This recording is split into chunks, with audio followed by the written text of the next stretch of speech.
The dinner service at Mizuki had been unremarkable until 9:47 p.m. Sakura had worked the evening shift for 3 years without incident. A small, elegant izakaya tucked into a Shibuya side street where regularity was currency and discretion was law. The owner, Tanaka-san, hired people who understood that certain customers preferred to be invisible, and certain conversations were meant to stay within these walls. She'd learned early that the best waitress was the one you didn't notice. Move quietly. Anticipate needs before they're voiced. Never make eye contact longer than necessary. Never remember faces. Never, ever repeat what you hear. Sakura was exceptional at being forgettable. The private room in the back had been reserved since 6 p.m. 4 men in charcoal suits, the kind that cost more than her monthly rent. They'd ordered the omakase and sake, the expensive kind, the kind that came in a wooden box. She'd delivered it without looking at their faces, setting each plate with the precision of someone performing a ritual she'd perfected 1,000 times. But at 9:47 p.m., as she balanced the final course, grilled wagyu with a delicate miso glaze, her foot caught the edge of the tatami mat. It was a fraction of a second, barely perceptible to anyone watching. Her body compensated, muscle memory from years of near misses, but the plate tilted. Just slightly. Just enough. The wagyu, meant for the man at the head of the table, landed instead in front of the younger man to his left. The one with the scar that cut diagonally across his left temple like a question mark. Silence. The kind of silence that has weight. Sakura's breath caught in her throat. She could feel the temperature in the room shift, as if all the oxygen had suddenly become precious. Her hands trembled as she reached for the plate, her apology already forming in her mouth. A practiced, humble bow, the words that would make this right. "I'm so sorry. Leave it." The voice came from the head of the table. Older, authoritative, the kind of voice that had never needed to raise itself to be heard. She didn't look at his face, but she could feel his attention like a spotlight. "Leave it," he repeated, and she understood this wasn't a request. She stepped back, her heart hammering against her ribs. The man with the scar, the one who'd received the wrong plate, picked up his chopsticks. He studied the wagyu for a moment, then looked at the man at the head of the table. Some kind of silent communication passed between them. A question, an answer, a decision. "It's good," the scarred man said quietly, and began to eat. Sakura retreated to the kitchen, her hands shaking as she gripped the counter. Tanaka-san appeared beside her, his weathered face creased with concern. "You're pale," he said simply. "I made a mistake." "Did they say anything?" "No. That's what frightens me." Tanaka-san nodded slowly, as if this confirmed something he'd suspected. He was old enough to understand that silence from certain people was more dangerous than anger. "Finish your shift. Don't go back to that room unless you're called." But she was called back. 20 minutes later, one of the men emerged and gestured for her. Her stomach dropped. This was it. The moment when mistakes became consequences. She'd heard stories from other waitresses, whispered warnings about what happened when you crossed the wrong people. She thought of her mother in Kyoto, of the debt she was still paying off, of how precarious everything was. She entered the private room, with her head bowed. "You," the man with the scar said. Not a question, a summons. She approached slowly, every muscle tense. Up close, she could see that the scar wasn't the only mark on him.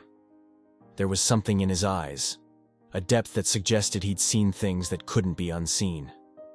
He was younger than the man at the head of the table, probably mid-30s, with the kind of face that could have been handsome if it weren't so carefully constructed to reveal nothing.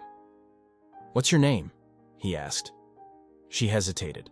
The rule was never to give real names to customers.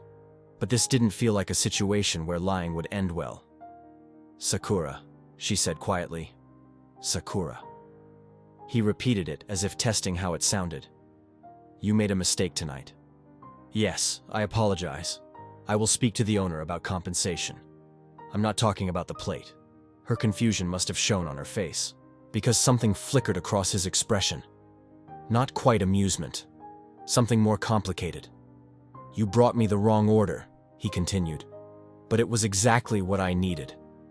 The man at the head of the table made a sound. Not quite a laugh, not quite disapproval. The other two men remained perfectly still, watching. "I don't understand," Sakura said. "No," the scarred man agreed. "You don't. And that's good. That means you're not involved in things you shouldn't be involved in." He paused, studying her face as if committing it to memory. "After work, answer your phone right away." It wasn't a request. It wasn't even quite a threat. It was something else entirely. A statement of fact delivered with the certainty of someone accustomed to being obeyed. Yes, of course. Go." She left the room on unsteady legs, her mind spinning. What had just happened?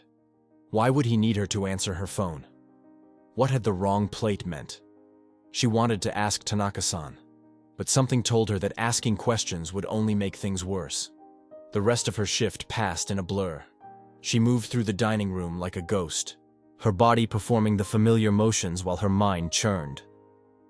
By the time the last customer left and she'd finished cleaning, it was nearly midnight. Her phone sat on the shelf in the staff room, silent and accusatory. She picked it up at 11:58 p.m., just to be safe. The call came at 12:03 a.m., unknown number. She answered immediately. "Sakura." His voice was different over the phone, softer, but somehow more dangerous. "I need you to listen carefully. In the next 5 minutes, you're going to receive a message. It will contain an address. Tomorrow night, you're going to go to that address at exactly 8 p.m. You're going to ask for Riku. You're not going to tell anyone where you're going. You're not going to mention this conversation to anyone. Do you understand?" "I don't understand what this is about," she said, her voice barely above a whisper. "You will. Tomorrow night. 8 p.m. Don't be late." The line went dead. The message arrived 30 seconds later. An address in Roppongi. Nothing else. Sakura sat on the bench in the staff room, her phone trembling in her hands. Every instinct screamed at her to delete the message, to pretend this had never happened, to go back to being invisible. But she also understood, with a clarity that felt almost supernatural, that ignoring this summons would be far more dangerous than obeying it. She thought about her mother, about the debt, about how precarious her life had always been, balanced on the edge of disaster. One wrong move and everything could collapse, but one right move, one calculated risk, might change everything. She saved the address. The next day moved with agonizing slowness. Sakura called in sick to work, something she'd never done in 3 years. Tanaka-san didn't ask questions, but she could hear the concern in his silence. She spent the day in her small apartment in Shinjuku, staring at the address on her phone, trying to construct narratives that made sense of what was happening. The most obvious explanation was that she'd stumbled into something criminal. The men in the private room had the bearing of Yakuza. She'd heard enough whispered conversations in the izakaya to recognize the signs. The wrong plate, the cryptic message, the summons. It all pointed to involvement in something dangerous. But there was another possibility, one she kept returning to. What if the wrong plate wasn't a mistake? What if it was deliberate? She'd been working at Mizuki long enough to know that nothing happened by accident in that room. Every gesture, every word, every silence was calculated. So what if she'd been chosen? What if this had nothing to do with her clumsiness and everything to do with something else entirely? The thought should have terrified her. Instead, it made her curious. At 7:30 p.m. she dressed carefully. Not too formal, that would suggest she was trying too hard. Not too casual, that would suggest she didn't understand the gravity of the situation. She settled on dark jeans, a cream-colored blouse, and a black jacket. Simple, professional, forgettable. The address led her to a building in Roppongi that looked like 100 other office buildings in Tokyo. Glass and steel, anonymous, designed to blend into the urban landscape. She entered the lobby at 7:58 p.m. A security guard at the desk looked up from his phone. "I'm here to see Riku," she said. The guard nodded as if he'd been expecting her. 23rd floor, office 2307. The elevator ride felt endless. As she ascended, Sakura caught her reflection in the polished steel doors. A young woman with dark eyes and an expression of carefully controlled fear. She barely recognized herself. The 23rd floor was quiet. Most of the offices were dark, their windows reflecting the city lights below. She found 2307 at the end of a hallway. Through the frosted glass, she could see a silhouette behind a desk. She knocked. "Come in." Riku was sitting with his back to the window, the city sprawling behind him like a kingdom he owned. In daylight, the scar on his temple was even more visible, a thin white line that somehow made his face more striking rather than less. He was dressed in an expensive charcoal suit, his tie loosened slightly, as if he'd been working late. There was a glass of whiskey on the desk beside him, untouched. "Sakura," he said, gesturing to the chair across from him. "Thank you for coming." She sat, her back straight, her hands folded in her lap. "I'm not sure I had a choice." "Everyone has a choice," he said. "You chose to come. That tells me something about you." "What does it tell you?" "That you're either very brave or very desperate. Possibly both." He leaned back in his chair, studying her with an intensity that made her skin prickle. "Tell me about yourself. Your real self, not the Waitress version." "Why?" "Because I need to know if you're the person I think you are." "And who do you think I am?" "Someone who's been invisible for so long that she's forgotten how to be seen." He picked up the whiskey glass, held it to his lips, but didn't drink. "I'm going to tell you something, Sakura. And I need you to listen very carefully. What I'm about to say will change your life. You can walk out that door right now, go back to your apartment, go back to your job at Mizuki, and pretend this never happened. I'll make sure nothing happens to you. That's a promise. But if you stay and listen, you need to understand that there's no going back to invisible after this." Sakura's heart was pounding so hard she thought he might be able to hear it. Every rational part of her mind was screaming at her to leave. But there was something else, something deeper, that made her stay. "I'm listening," she said. Riku set down the whiskey glass and leaned forward. 3 months ago, a woman came to me with information. Sensitive information about certain operations that certain people would prefer to keep hidden. She was going to go to the police, but she was afraid. She wanted protection. She wanted to know that if anything happened to her, the truth would come out. "What kind of information?" Sakura asked. "The kind that gets people killed," Riku said simply. But before she could give me all the details, she disappeared, vanished. No body, no ransom demand, nothing. Just gone. And the people who made her disappear are very good at making people disappear. They're very good at erasing evidence. They're very good at making sure that anyone who might have information about what happened also disappears. Sakura felt ice crystallize in her chest. "Why are you telling me this?" "Because that woman was your sister." The world tilted. Sakura gripped the armrests of the chair, her vision narrowing to a pinpoint. "That's impossible. My sister. She left Tokyo 5 years ago. She went to Osaka. She got married." "No," Riku said quietly. "She didn't. She came to me 3 months ago with a file full of documents, bank transfers, communications, evidence of corruption that reaches very high up in the organization I work for. She was terrified, but she was determined. She said she had a sister in Tokyo, someone she trusted, someone who was strong enough to survive what was coming. She wanted to make sure that if anything happened to her, you would know the truth." "If anything happened to her?" Sakura's voice was barely a whisper. "What happened to her?" "That's what I'm trying to find out," Riku said. "And that's why I brought you here. Because the only way to find out what happened to Yuki is to find out who wanted her dead. And the only way to do that is to work with someone on the inside who can't be traced. Someone who's invisible." The name hit her like a physical blow. Yuki, her sister. The sister she hadn't heard from in 3 months. The sister she'd assumed was living a quiet life in Osaka with a man she'd never met. The sister who'd always been too smart for her own good, too curious, too willing to ask questions that shouldn't be asked. "I don't believe you," Sakura said, but her voice shook. Riku opened a drawer in his desk and pulled out a photograph. He slid it across the polished surface toward her. It was Yuki, older than Sakura remembered, but unmistakably her sister.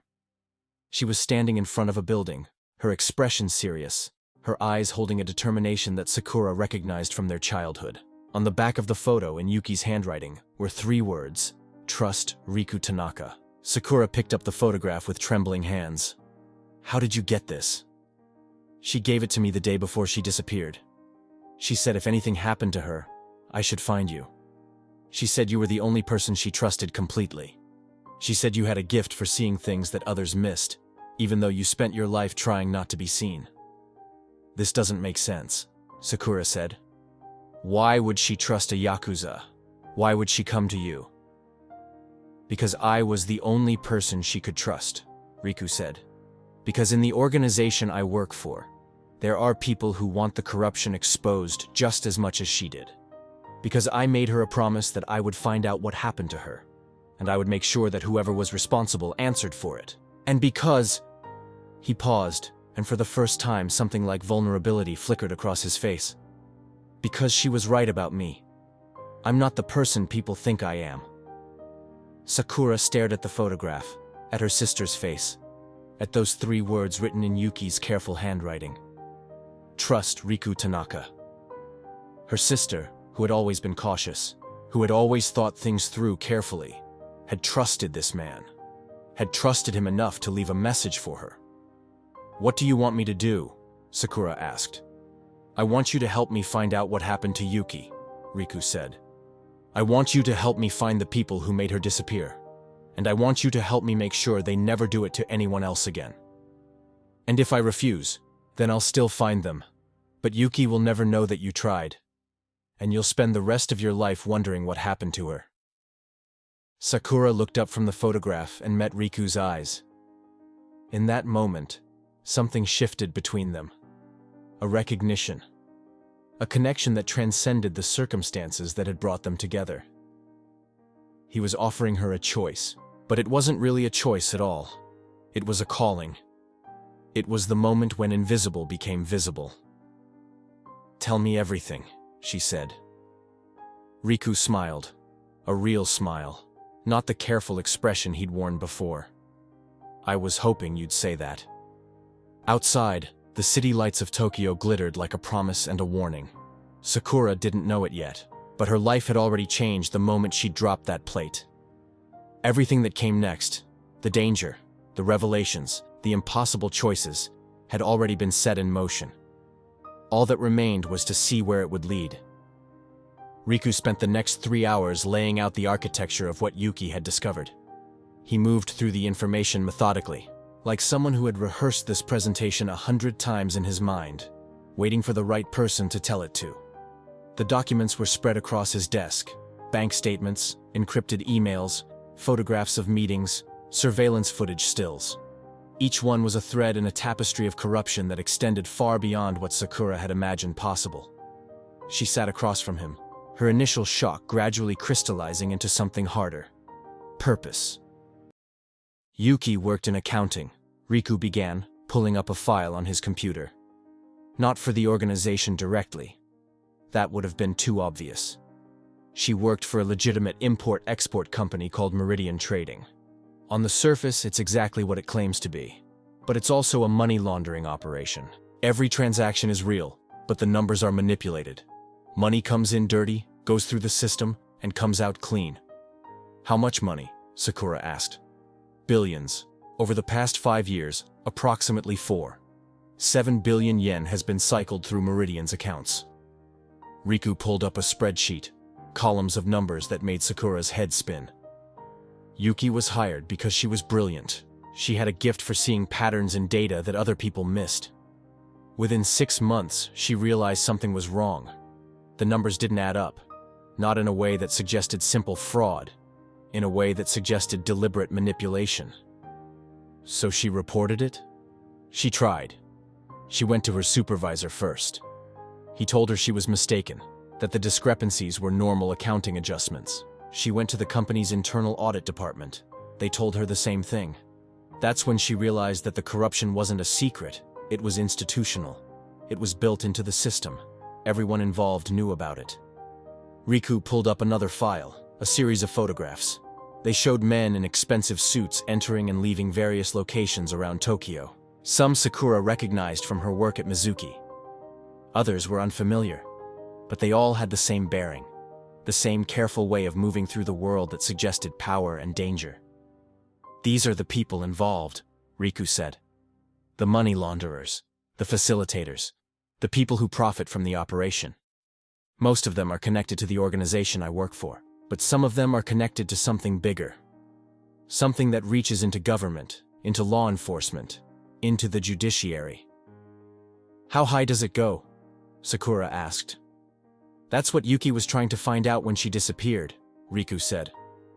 She had started cross-referencing the names in the financial records with public records, government contracts, political donations, property transfers. She was building a map of the network. And then, 3 days before she was supposed to meet with me to hand over everything she'd found, she vanished. "Did you report it to the police?" Riku's expression darkened. "I did. And within 48 hours, the detective assigned to her case told me that she'd left Tokyo voluntarily, that she'd been seen at the train station buying a ticket to Osaka, that she'd left a note for her landlord saying she needed to get away for a while." "But that's not true." "No," Riku agreed. "It's not. Because I had someone watching her apartment. She never left. She was taken from her building at 11:47 p.m. on a Tuesday night. The security footage from that night has been deleted. The witnesses who might have seen something have either disappeared or changed their stories. And the detective who told me she'd left voluntarily was found dead 3 weeks later. Apparent suicide. Gun in his mouth. Note apologizing for his failures." Sakura felt something cold settle in her stomach. They killed him, yes, and they made it look like suicide, so that no one would ask questions about what he knew. "That's how this organization works, Sakura. They don't just eliminate threats. They eliminate the investigation into those threats. They create narratives that are so neat, so complete, that no one thinks to look deeper." "But you did." "I did," Riku acknowledged, "because Yuki gave me something before she disappeared. Insurance. A file containing everything she discovered, encrypted and hidden. She told me that if anything happened to her, I should find you. She said you would know what to do with it." "I'm a waitress," Sakura said. "I don't know anything about financial crimes or organized corruption." "No," Riku agreed. "But you know how to be invisible. You know how to move through spaces without being noticed. You know how to listen without being heard. Those are the skills we need right now." He pulled up another file on his computer. A photograph of a woman in her early 50s, elegant and severe, with sharp eyes that seemed to see everything. "This is Akane Shimizu," Riku said. "She's the CEO of Meridian Trading. On paper, she's a successful businesswoman, a philanthropist, someone who donates to hospitals and schools. In reality, she's the architect of the entire operation. She's the one who designed the system, who recruited the people involved, who made sure that everyone who needed to know about the corruption was either complicit or controllable."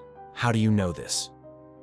"Because Yuki told me, and because I've spent the last 3 months building a case against her. But I can't do it alone. I can't do it from inside the organization because there are people watching me.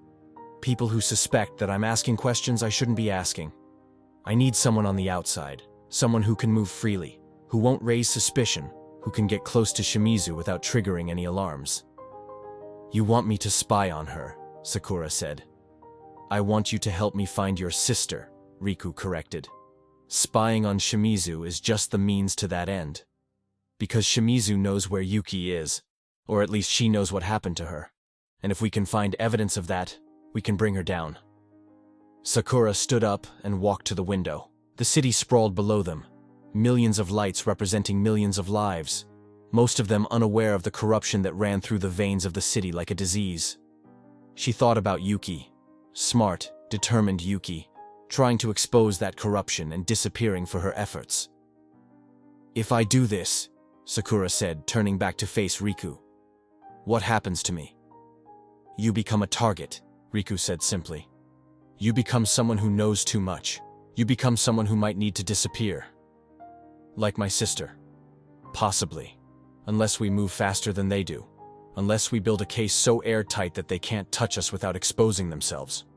Unless we make sure that if anything happens to you, the truth comes out anyway. That's not very reassuring, Sakura said. No, Riku agreed. It's not, but it's honest. And I think you deserve honesty. Sakura looked at him for a long moment, studying his face, trying to read the truth beneath his words.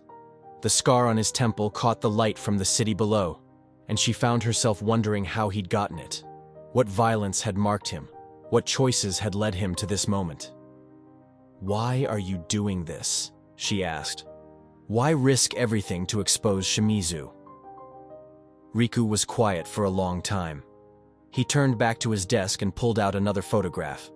This one older, faded at the edges. It showed a young woman with kind eyes and a gentle smile. She looked like she might have been in her early 20s when the photo was taken. This is my sister, Riku said. Her name was Hana. She was 2 years younger than me. She wanted to be a teacher.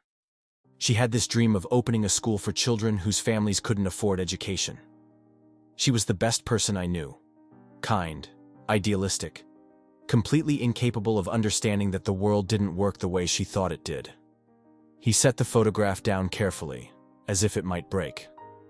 5 years ago, she got involved with someone. A man who seemed legitimate, who seemed like he could give her the life she wanted. But he was connected to the organization. He was using her to get close to our family, to understand our vulnerabilities. When she found out the truth, when she tried to leave him, he couldn't let her go. She knew too much. What happened to her? Sakura asked, though she already knew the answer.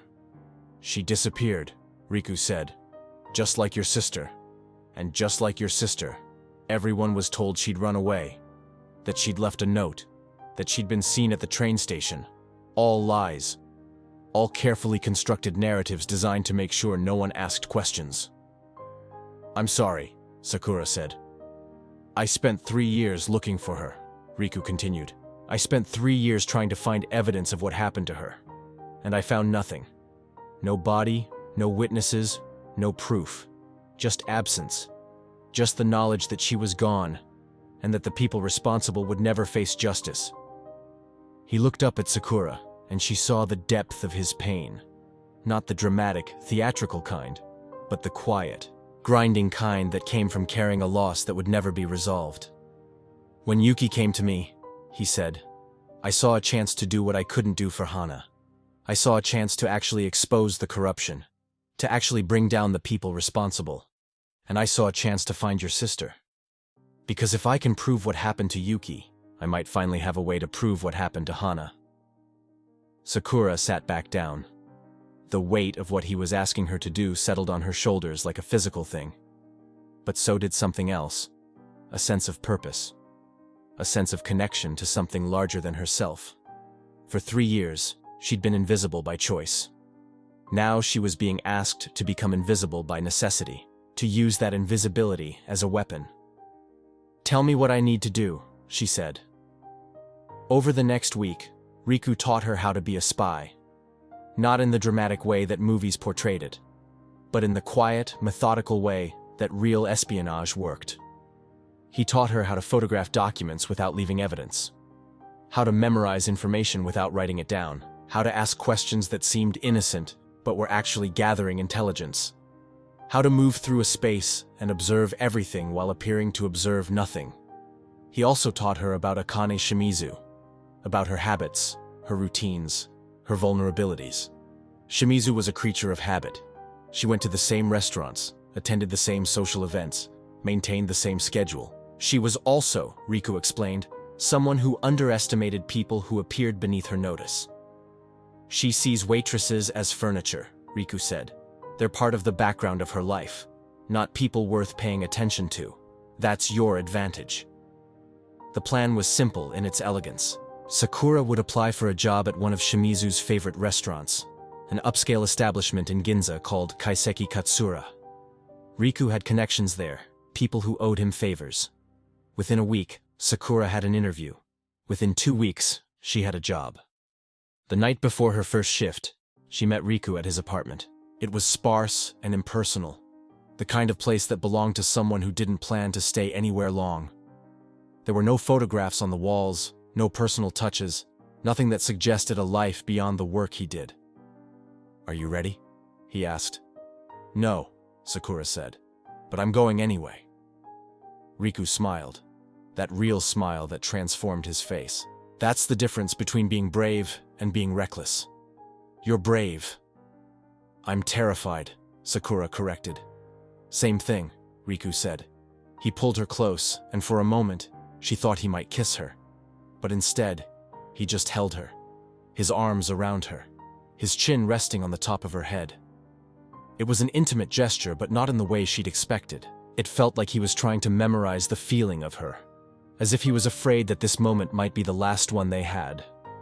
"If anything goes wrong," he said, "if you feel like you're in danger, you call me immediately. You don't wait, you don't think about it, you just call. Understood?" "Understood," she said. "And Sakura?" He pulled back enough to look at her. "I need you to know something. I need you to know that I'm not using you. I know that's what this looks like. I know that I brought you into this because I needed something from you. But somewhere along the way, that changed. You're not just a tool to me anymore. You're—" He trailed off, searching for the right words. "I know," Sakura said. "I feel it too." Her first week at Kaiseki Katsura was uneventful. She learned the restaurant's rhythms, memorized the menu, became part of the background. Akane Shimizu didn't come in until the second week, and when she did, she came with two men in expensive suits and a woman in her 30s with nervous eyes. Sakura recognized one of the men from the photographs Riku had shown her, Daichi Nakamura, a government official with connections to the Ministry of Finance. The woman was unfamiliar, but there was something about her bearing that suggested she was important. Sakura served them with the same invisible efficiency she'd perfected at Mizuki. She poured water, presented menus, took orders, delivered courses. She moved through the space like a ghost, present but unnoticed. And as she moved, she listened. "The audit is scheduled for next month," Shimizu was saying. "We need to make sure the numbers are clean by then." "They're already clean," Nakamura replied. "I've made sure of that. The auditors will find nothing." "And the woman?" the nervous woman asked. "The one from accounting?" Shimizu's expression didn't change, but something flickered in her eyes. "She's been taken care of. She won't be a problem anymore." Sakura's hands trembled as she set down the next course. Yuki. They were talking about Yuki. They were talking about her sister, as if she were a problem that had been solved. She excused herself to the kitchen and locked herself in the bathroom, her heart pounding so hard she thought it might burst. She forced herself to breathe, forced herself to remember her training. She had to stay calm. She had to stay invisible. She had to get this information to Riku. When she emerged from the bathroom, she was composed. She finished serving the meal, collected the empty plates, accepted the compliments on the food with a small bow. And when Shimizu and her companions left the restaurant, Sakura had already photographed the reservation book, memorized the names of the men who'd joined them, and noted the time and date of the conversation. She called Riku from the street outside the restaurant. "They talked about Yuki," she said without preamble. "They said she'd been taken care of. They said she wouldn't be a problem anymore." "Where are you?" Riku asked. "Outside Kaiseki Katsura, in Ginza." "Stay there. I'm coming to get you." 20 minutes later, Riku's car pulled up to the curb. Sakura got in, and he drove in silence for several minutes, navigating the late-night traffic with mechanical precision. "What exactly did they say?" he asked finally. Sakura repeated the conversation word for word. As she spoke, she watched Riku's hands tighten on the steering wheel, watched his jaw clench. When she finished, he was quiet for a long time. "This is good," he said finally. "This is exactly what we needed, but it's also dangerous. It means they're getting nervous. It means they're worried about exposure. Does it mean Yuki is—" Sakura couldn't finish the sentence. "I don't know," Riku said, "but I'm going to find out." He drove her back to his apartment instead of her own. She didn't protest. She didn't want to be alone. They sat on his sparse couch, and Riku pulled up files on his laptop, cross-referencing the information Sakura had gathered with what he already knew. Daiichi Nakamura, he said, typing. Government official connected to the Ministry of Finance. He's been facilitating the money laundering through government contracts. He's the link between the private sector corruption and the government. If we can prove his involvement, we can unravel the whole thing. How do we prove it? Sakura asked. We need documentation.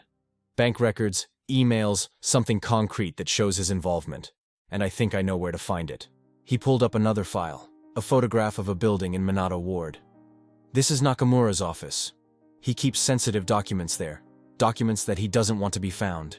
If we can get into that office and photograph those documents, we'll have everything we need. You want me to break into a government office? Sakura said flatly. I want you to help me break into a government office, Riku corrected. There's a difference. Not really, Sakura said. But even as she said it, she was already thinking about how it could be done, about the invisible ways she could move through a space, about how her gift for being unnoticed could be weaponized. When? She asked. This weekend. Nakamura will be at a conference in Osaka. His office will be empty. We'll have a window of approximately 4 hours. Sakura nodded slowly. She was crossing a line now, moving from observation into action.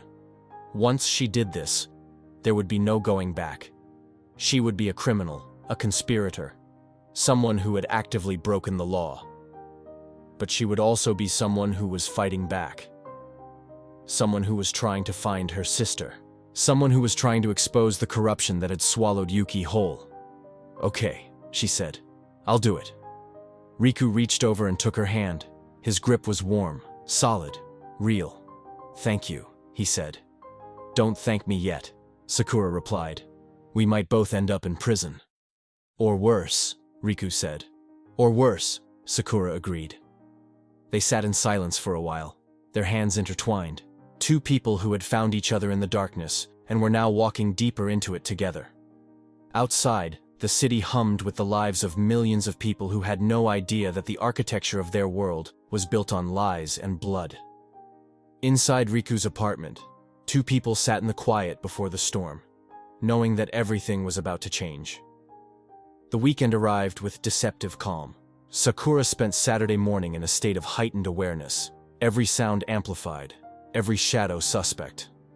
She went through her normal routine, grocery shopping, laundry, a walk through Yoyogi Park, trying to appear unremarkable while her mind spiraled through contingency plans and worst-case scenarios. At 6 p.m. she met Riku at a convenience store in Minato Ward, 3 blocks from Nakamura's office building. He was dressed in dark clothes, nondescript and forgettable. He handed her a small bag containing similar clothing and a pair of latex gloves. Change in the bathroom, he said quietly. We have 40 minutes before the security guard changes shift. That's our window. They moved through the Tokyo night like ghosts, 2 figures among millions, unremarkable and invisible. Riku led her down a side street and into an alley that ran behind Nakamura's building. The back entrance was secured with a keycard lock, but Riku produced a device from his pocket, something that looked like a modified smartphone, and held it against the reader. The light turned green. How did you? Sakura started. Don't ask, Riku interrupted. The less you know about my methods, the safer you are. They slipped inside and climbed the stairs to the 4th floor. Riku's movements were precise and economical, the movements of someone who had done this before.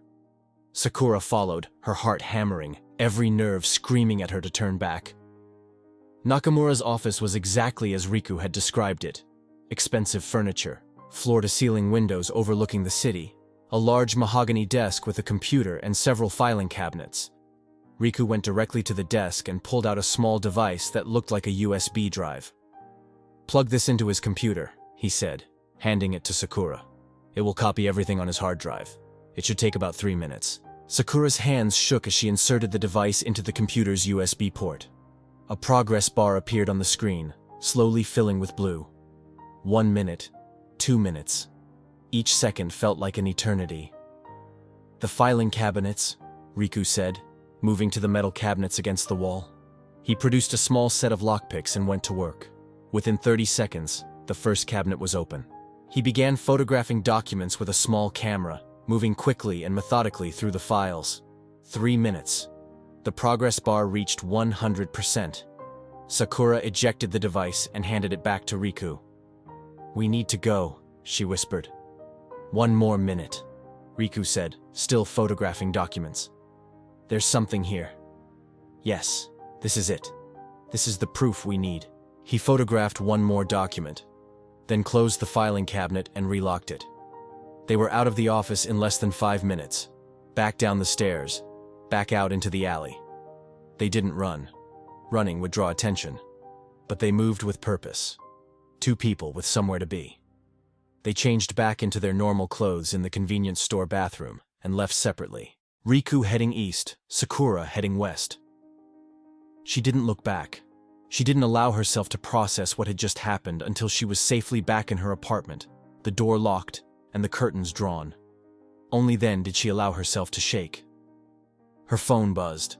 A text from Riku. "Safe?" She typed back. "Yes? You?" "Yes. Tomorrow, we'll look at what we found." The next morning, Sakura met Riku at a love hotel in Shinjuku, a place where no one asked questions and where they could rent a room by the hour without suspicion. It was ironic, she thought, that they were using a place designed for illicit romance to conduct illicit espionage. Riku had a laptop set up on the small desk. He pulled up the files from Nakamura's computer and began scrolling through them methodically. "Here," he said, pointing to a series of emails. "Look at this. Nakamura is discussing the disposal of a problem. He doesn't name names, but the timing matches up with when Yuki disappeared." Sakura leaned closer, reading the email chain. The language was deliberately vague, coded in a way that suggested the writers understood they might be monitored. But the meaning was clear. There was a problem that needed to be eliminated, and Nakamura was coordinating with someone to make sure it happened. "Who is he emailing with?" Sakura asked. "That's the interesting part," Riku said. He pulled up another file. "The email address is encrypted, but I was able to trace it back to a server in Roppongi. The server is registered to a shell company, which is registered to another shell company, which is registered to." He paused for effect. "Akane Shimizu." "So Shimizu ordered the hit," Sakura said. "Not ordered, coordinated. There's a difference. But yes, she was involved. And look at this." He pulled up another document, a photograph of a bank transfer. This is a payment made from Meridian Trading to an account registered to a man named Kenji Sato. Kenji Sato is a fixer. He's someone who solves problems for people. He's someone who makes people disappear. Riku pulled up a photograph of a man in his 50s, scarred and brutal looking. "This is Kenji Sato. If anyone knows what happened to Yuki, it's him." "How do we find him?" Sakura asked. "We already know where he is," Riku said. "He has an office in Roppongi, above a pachinko parlor. He conducts business there, always at the same time on the same days. He's a creature of habit, which makes him vulnerable." "You want to confront him," Sakura said. "I want to get him to tell us what happened to Yuki," Riku corrected. "And I want to do it in a way that he can't deny later. I want to record his confession." "That won't hold up in court," Sakura said. "No," Riku agreed. "But it will be enough to convince the right people to investigate. It will be enough to create pressure. And it will be enough to make sure that if anything happens to us, the truth comes out anyway." He pulled out his phone and showed her a video file. "I've already set up a dead man switch. If I don't check in every 24 hours, this file gets uploaded to every major news outlet in Japan. It contains everything we've found: the emails, the bank transfers, the photographs, the evidence of corruption. It contains your testimony about what you heard at the restaurant. It contains everything." "That's insurance," Sakura said. "That's insurance," Riku agreed. "But it's also a threat, because Shimizu and Nakamura don't know about it. They don't know that if they touch us, the entire operation gets exposed. That knowledge might keep us alive." Sakura sat on the edge of the bed, trying to process everything. A week ago, she'd been invisible, serving food to people she didn't know, living a small, safe life. Now she was a criminal, a conspirator, someone who was actively working to expose corruption at the highest levels of society. Why did you really bring me into this? She asked. You could have done this alone. You could have found another way. Riku was quiet for a long moment. He closed the laptop and turned to face her. Because I was tired of being alone, he said finally. Because I've spent 5 years looking for justice for my sister, and I've found nothing but more corruption, more lies, more people who are willing to do terrible things to protect their interests. And because when I saw you drop that plate, when I saw you in that restaurant trying so hard to be invisible, I saw someone who understood what it meant to be powerless, someone who understood what it meant to be erased, and I thought, maybe together we could do something about it. He reached out and took her hand. But I also brought you in because I needed you, because you have skills that I don't have, because you can move through spaces that I can't, because you're brilliant and brave and you're the only person I've met in 5 years who I actually trust. That's a lot of pressure, Sakura said. I know, Riku said, and I'm sorry for that, but I'm not sorry for bringing you in, because whatever happens next, at least we're not alone anymore.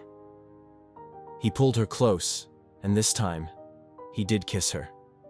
It was gentle and careful, as if he was afraid she might break.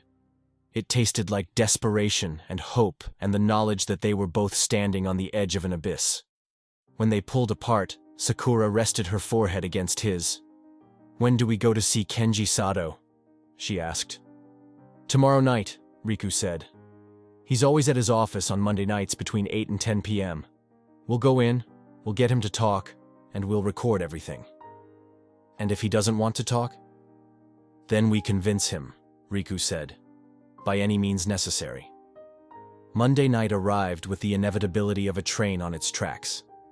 Sakura spent the day in a state of suspended animation, unable to eat, unable to sleep, unable to do anything but wait. She went to work at Kaiseki Katsura and moved through her shift like an automaton, serving food, clearing plates, existing in the space between one moment and the next. At 7:30 p.m., she met Riku in the parking garage beneath his apartment building. He was dressed in dark clothes, and there was something different about him. A hardness in his expression, a coldness in his eyes that she hadn't seen before. This was Riku the Yakuza, not Riku the man who had held her gently in a love hotel. This was the version of him that had survived in a world of violence and corruption. Are you sure about this? He asked as she got into the car. No, Sakura said, but I'm doing it anyway. They drove to Roppongi in silence. The streets were crowded with the Monday night crowd. Salarymen heading to bars, tourists looking for entertainment, sex workers waiting in doorways. The pachinko parlor was exactly where Riku had said it would be. A garish building with flashing lights and the sound of mechanical bells. Above it, accessible through a side entrance, was Kenji Sato's office. Riku had a key, another favor owed, another connection in the network of people who existed in the shadows of Tokyo's legitimate society. They climbed the stairs quietly, Riku's hand on the small of Sakura's back, guiding her upward. The office door was unlocked. Inside, sitting behind a desk, was Kenji Sato. He looked up as they entered, his scarred face registering surprise for just a moment before it was replaced by something else. Recognition, perhaps, or calculation. Riku Tanaka, he said, his voice rough like gravel. I wondered when you'd come looking for me. I'm not here to fight, Riku said, closing the door behind them. I'm here to ask you a question. And if I don't want to answer, then we have a problem, Riku said simply. Kenji Sato studied them for a long moment, his eyes moving from Riku to Sakura and back again. Something flickered in his expression, a moment of hesitation, perhaps, or regret. You want to know about the woman, he said finally. The one from accounting. Yes, Riku said. Kenji Sato leaned back in his chair. I was paid to make her disappear. That's all I know. That's all I need to know. I don't ask questions about the people I'm hired to eliminate. I just do the job and collect the money. Where is she? Sakura asked, her voice steady despite the fear coursing through her veins. Kenji Sato looked at her, really looked at her, for the first time. Something changed in his expression. You're her sister, he said. It wasn't a question. Yes, Sakura said. Kenji Sato was quiet for a long time. Then he stood up and walked to a filing cabinet in the corner of the office. He pulled out a file and handed it to Riku. "This is everything I was hired to do," he said. "Names, dates, locations, everything. I was paid to eliminate her, but I didn't. I couldn't." "Why not?" Riku asked. "Because she reminded me of my daughter," Kenji Sato said. "She was smart and brave, and she was trying to do the right thing. And I thought, what if someone did that to my daughter? What if someone was paid to make her disappear? So I didn't do it. I took the money and I made it look like I did, but I didn't." "Where is she?" Sakura asked again, her voice urgent now. "She's alive," Kenji Sato said. "That's all I can tell you. She's alive and she's safe, and she's waiting for someone to come find her." The file Kenji Sato handed them contained coordinates, a name, and a single photograph. The photograph showed a small house on the outskirts of Nagano Prefecture, nestled in the mountains where the city's reach seemed to fade into something older and quieter. The name was written in careful handwriting. Yuki Tanaka. Safe. Waiting. Riku stared at the file for a long time without speaking. Sakura watched his face, watching the moment when hope collided with the weight of everything they'd learned. When the possibility that his sister's killer might have been someone else entirely. Someone with a conscience. Someone who had chosen mercy over money.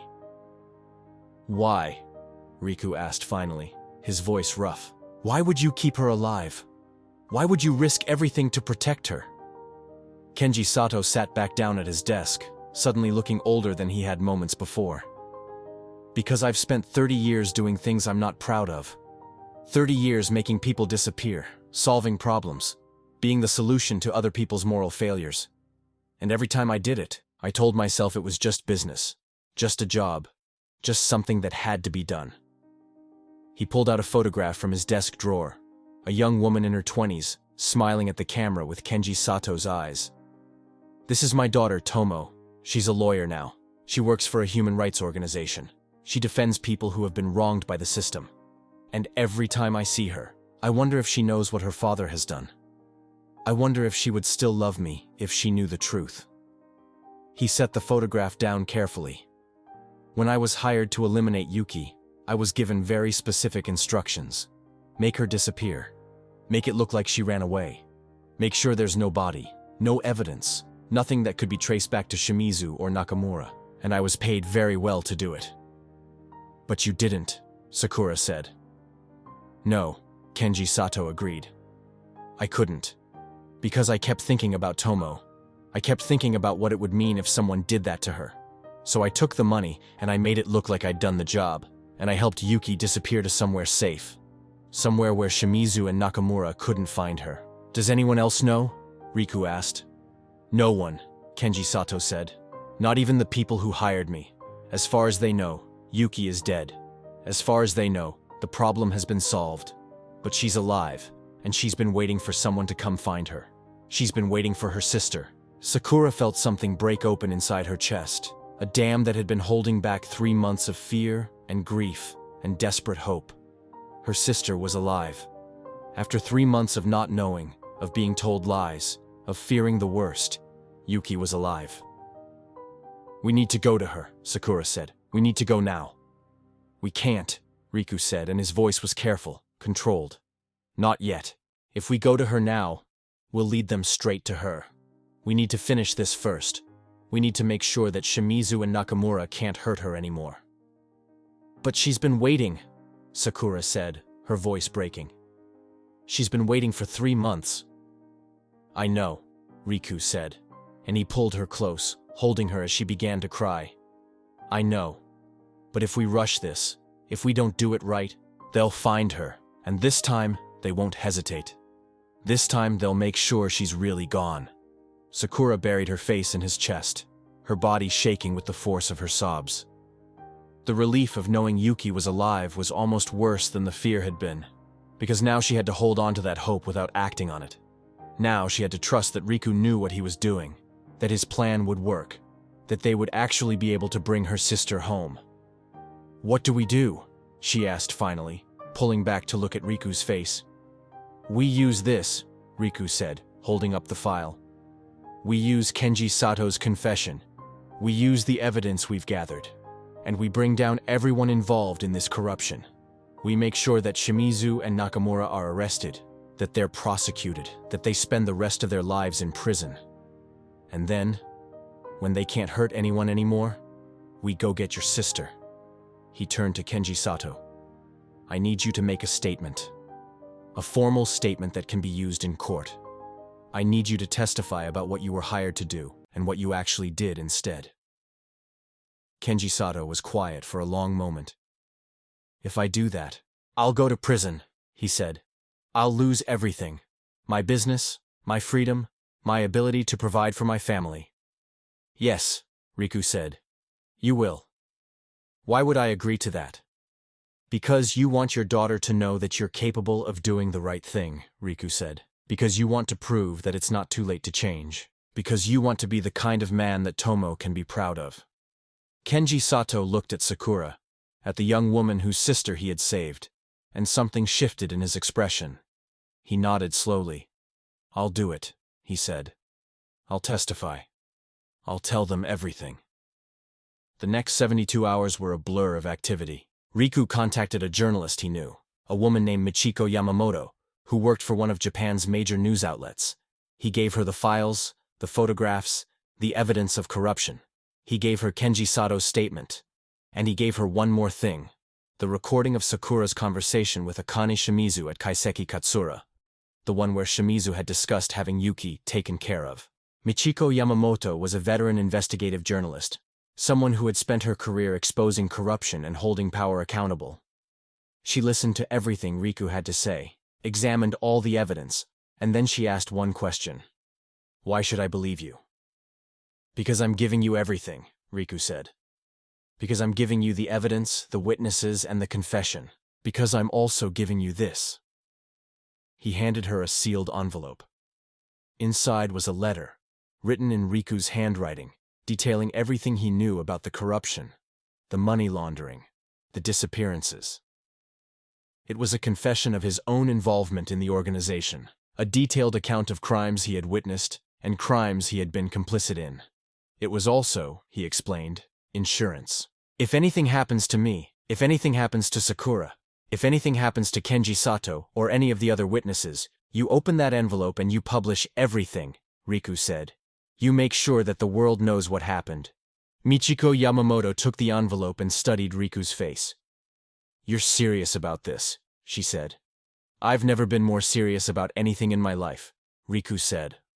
Okay, Michiko Yamamoto said. I'll do it.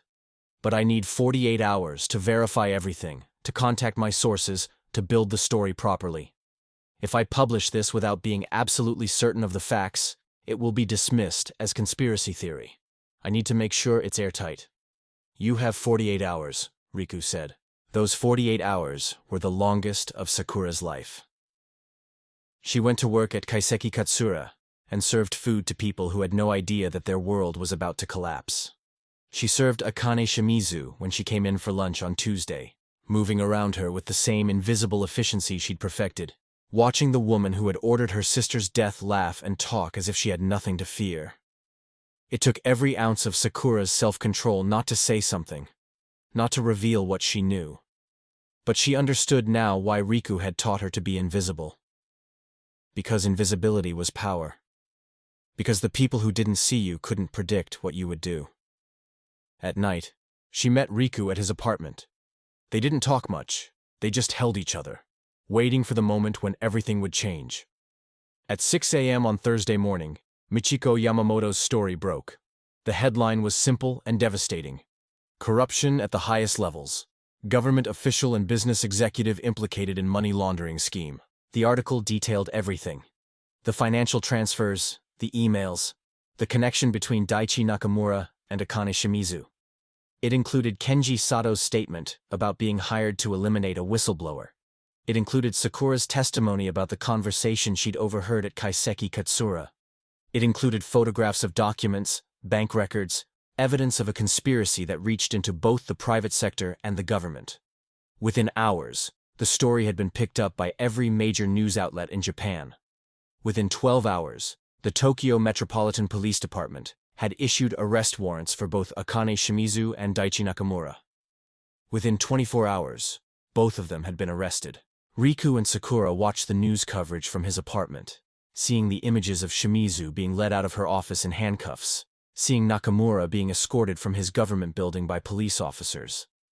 It was surreal, watching the people who had ordered her sister's death face the consequences of their actions. But it wasn't over. The arrest was just the beginning. There would be trials, investigations, countless hours of legal proceedings. But for the first time in 3 months, Sakura could breathe. "We can go get her now," Riku said, taking her hand. The drive to Nagano Prefecture took 4 hours. Riku drove while Sakura sat in the passenger seat, her leg bouncing with nervous energy, her mind racing through 1,000 different scenarios. What if Yuki didn't want to see her? What if 3 months of hiding had changed her? What if the reunion wasn't the joyful moment she'd been imagining? But when they arrived at the small house in the mountains, when Riku pulled the car into the driveway, none of those fears mattered anymore. Yuki was standing on the porch, and she looked exactly the same as she had 3 months ago. Smart eyes, determined expression, the same sister Sakura had always known. For a moment they just stared at each other across the distance. Then Sakura was out of the car and running, and Yuki was running toward her, and they collided in an embrace that felt like coming home. "I knew you'd come," Yuki said, her voice muffled against Sakura's shoulder. "I knew you'd figure it out." "I had help," Sakura said, pulling back to look at her sister's face. "Yuki, I know," Yuki said. "Kenji told me everything. He told me about you and Riku, about the evidence you gathered, about how you exposed them. I'm so proud of you. I'm so incredibly proud of you." They held each other for a long time, neither of them willing to let go. Riku stood by the car, giving them space, and Sakura caught his eye over Yuki's shoulder. He smiled, that real smile that transformed his face, and she understood that this moment, this reunion, was what it had all been for. Later, inside the small house, Yuki told them her story.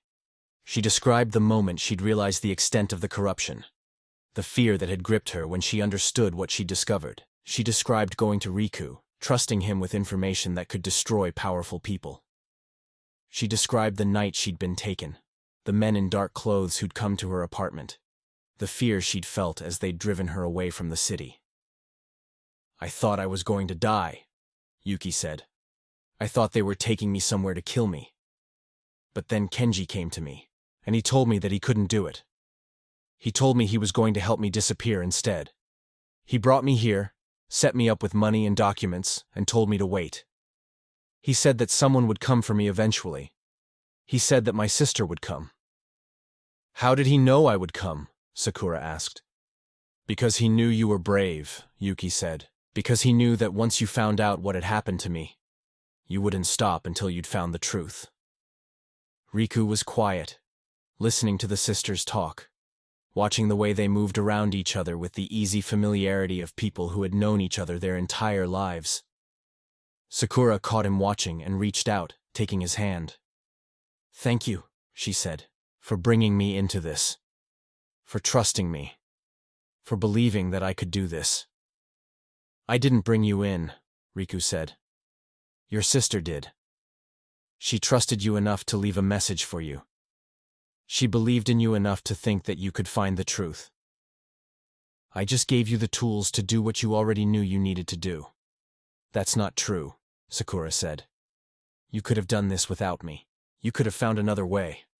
"Maybe," Riku said, "but I wouldn't have wanted to, because somewhere along the way, this stopped being about exposing corruption and started being about you, about us." He pulled her close, and Yuki watched them with an expression of knowing amusement. "So this is the man who helped you save me," Yuki said. "The Yakuza with a conscience." "I'm not sure I have a conscience," Riku said, "but I'm trying to develop one." "That's a start," Yuki said. Over the next week, the story continued to unfold. More arrests were made as the investigation expanded. Other officials, other business executives, other people who had been complicit in the corruption were identified and prosecuted. The money laundering scheme was dismantled. The network of corruption was exposed and, piece by piece, dismantled. Kenji Sato was arrested, as he'd known he would be. But his cooperation with the investigation, his decision to testify, resulted in a reduced sentence. He would spend 5 years in prison instead of the 20 he might have faced. And when he got out, he would have the knowledge that he'd done the right thing, that he'd chosen conscience over profit. Riku faced his own reckoning. His involvement with the Yakuza organization, his knowledge of crimes that he hadn't reported, his participation in activities that were technically illegal. All of it came to light. But his cooperation with the investigation, his decision to help expose the corruption from within, also resulted in a deal. He would testify against the organization, he would help dismantle it, and in exchange, he would receive immunity from prosecution. It wasn't redemption.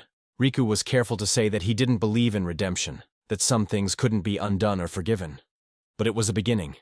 It was a way to use the skills and knowledge he'd acquired in the darkness to bring light into the world. Sakura returned to Kaiseki Katsura, but not as a waitress. Michiko Yamamoto, the journalist who had broken the story, had been so impressed by Sakura's courage and intelligence that she'd offered her a job. Sakura would work as a research assistant, helping to investigate other cases of corruption, using her gift for observation and her ability to move through spaces unnoticed to gather information that could expose wrongdoing. It was a job that played to her strengths, that gave her invisibility, a purpose beyond mere survival. It was a job that allowed her to continue the work she'd started with Riku, the work of bringing truth into the light. 3 months after Yuki's rescue, Riku and Sakura stood on the observation deck of Tokyo Tower, looking out at the city that had tried to swallow them whole. The city that had nearly destroyed them, but that had also brought them together. "Do you regret it?" Riku asked. "Any of it? The danger? The fear? The way your life changed?" Sakura considered the question carefully. She thought about the moment she'd dropped that plate, the moment that had set everything in motion. She thought about the fear she'd felt when she'd realized what she was being asked to do. She thought about the danger she'd faced, the lines she'd crossed, the person she'd had to become in order to survive. "No," she said finally. "I don't regret it. Because I found my sister. Because I found you. Because I found out that I'm capable of so much more than I ever thought I was." "Even though you're no longer invisible?" Riku asked. "Especially because I'm no longer invisible," Sakura said. "Because being invisible was safe, but it was also lonely. It was a way of disappearing from my own life, and I don't want to disappear anymore. I want to be seen. I want to be known. I want to matter." Riku took her hand and pulled her close. "You matter," he said. "You've always mattered. You just didn't know it yet." They stood together in silence, watching the city lights flicker and dance below them. Somewhere down there, Yuki was meeting with lawyers, preparing for the trials that would determine the fates of the people who had tried to destroy her. Somewhere down there, Michiko Yamamoto was working on her next investigation, her next story, her next attempt to expose corruption and hold power accountable. And somewhere down there, Kenji Sato was in a prison cell, serving his sentence, knowing that he'd finally done something right, knowing that his daughter Tomo would eventually learn what he'd done, and that maybe, just maybe, she would be able to forgive him. The city hummed with the lives of millions of people, most of them unaware of the corruption that had been exposed, most of them unaware of the people who had risked everything to bring that corruption to light. But Sakura and Riku knew. They knew what it had cost. They knew what they'd sacrificed, and they knew that it had been worth it. "What happens now?" Sakura asked. "Now?" Riku said. "Now we live. We figure out who we are when we're not fighting for survival. We figure out if what we have is real, or if it was just born from desperation and danger." "And if it's real?" Sakura asked. "Then we build something," Riku said. "Something that lasts, something that matters, something that's ours." He kissed her then, there on the observation deck of Tokyo Tower, with the city spread out below them like a promise and a warning. It was a kiss that tasted like redemption and hope, and the knowledge that sometimes the wrong order leads you exactly where you need to be.